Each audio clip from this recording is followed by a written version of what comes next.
ఒక బ్యానర్‌తో ఇంత అసోసియేషన్ ఏర్పరచుకోవడం అనేది చాలా తక్కువ. ఐ థింక్ ఇక్కడున్న వాళ్ళందరికీ మంచి అసోసియేషన్ ఉంది. బట్ స్టిల్ ఎక్కువ సినిమాలు చేసిన డైరెక్టర్ వంశీ పైడిపల్లి గారు. గుడ్ ఈవినింగ్ అండి. శ్రీ వెంకటేశ్వర క్రియేషన్స్.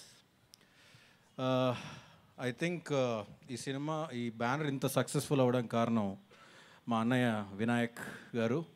అంటే వినాయక్ అని పేరు పెట్టి ఒక వినాయకుడు పూజ చేసి ఎలాగైతే మొదలు పెడతారో ప్రతిదీ, ఇది అలాగే స్టార్ట్ అయింది. వినయన్న నిజంగా చెప్పాలంటే మా అందరి పట్ల ఆయన చూపించే ప్రేమ కానీ, ప్రతి సినిమాకి ఆయన నుంచి వచ్చే ఫస్ట్ ఫోన్ కాల్ కానీ, వినయన్న such a pure soul you are, thank you for all your support. ఇక తర్వాత శ్రీ వెంకటేశ్వర క్రియేషన్స్, దిల్ రాజు గారు, శిరీష్ గారు, లక్ష్మణ్ గారు, నా మాతృ సంస్థ, నాకు డైరెక్టర్గా జన్మనిచ్చిన సంస్థ, ఎంతోమంది డైరెక్టర్లకు జన్మనిచ్చిన సంస్థ. కానీ మొదటి సినిమా ఆడినా ఆడకపోయినా మళ్ళీ ఆ దర్శకుడి పైన ఒక నమ్మకంతో సినిమా తీయడం అనే ఇది మాత్రం ఈ ఒక్క బ్యానర్కే చెందిందని నేను చెప్పగలను. అంటే నీలో ఉంది, నువ్వు చెయ్యి, నువ్వేదో తప్పు అడుగులు వేసావు కానీ కరెక్ట్గా తీస్తే డెఫినెట్గా బాగుంటుంది అని నన్ను ప్రోత్సహించిన దిల్ రాజు గారికి, శిరీష్ గారికి, లక్ష్మణ్ గారికి ఈ స్టేజ్ పూర్వకంగా పాదాభివందనాలు చేస్తున్నాను. ఎందుకంటే దే ఆర్ మై ఫ్యామిలీ, నా ఎక్స్టెండెడ్ ఫ్యామిలీ. వీళ్ళందరూ రోజు ఒకరోజు కాకపోతే ఇంకో రోజు వారంలో 4-5 సార్లు కలుస్తూనే ఉంటాం. సినిమా పట్ల, ఒక సినిమా వల్ల డబ్బును సంపాదించవచ్చు, పేరును సంపాదించవచ్చు, కానీ ఓ సినిమా వల్ల గౌరవాన్ని సంపాదించేది కొంతమందికే దక్కుతుంది. అది ఈ బ్యానర్కి, దిల్ రాజు గారికి డెఫినెట్గా ఆయన సినిమా మీద చూపించే ప్రేమ వల్లే దక్కిందని మాత్రం నేను చెప్పగలను.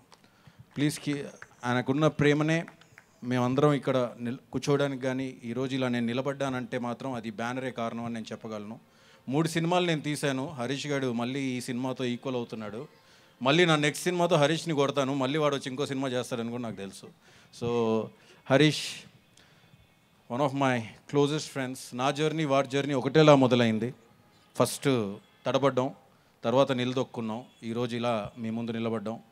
అండ్ నిజంగా హరీష్ గురించి చెప్పాలంటే నాకు వాళ్ళు బాగా నచ్చింది వాడి కన్విక్షన్. అంటే ఏదైనా కానీ నిలబడి మాట్లాడతాడు, ఎదురుగా మాట్లాడతాడు. నిన్న మొన్న చిన్న కాంట్రవర్సీ వస్తే కెమెరా ముందు పెట్టుకొని వాడు మాట్లాడిన తీరుకి నిజంగా సూపర్బ్ హరీష్. నేను డెఫినెట్గా ఇమీడియట్గా మెసేజ్ పంపించాను. ఆ కన్విక్షన్, తను నమ్మేదానికోసం నిలబడే ఒక ఇది శక్తి నిజంగా. వాడి సినిమాలోంచి ఒక లైన్ ఇంతకుముందు కూడా చెప్పాను, వాడికి తిక్కుంది కానీ దానికి లెక్కు ఉంది, అది మాత్రం నేను చెప్తాను.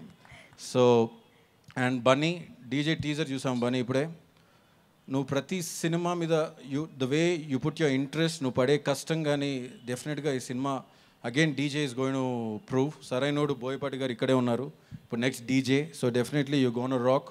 All the very best Dil Raju గారికి, శిరీష్ గారికి, లక్ష్మణ్ గారికి. Continue to do films. It's just the 25th, just the beginning అని నేను అనుకుంటున్నాను. ఇంకా వచ్చేవి చాలా ఉన్నాయి.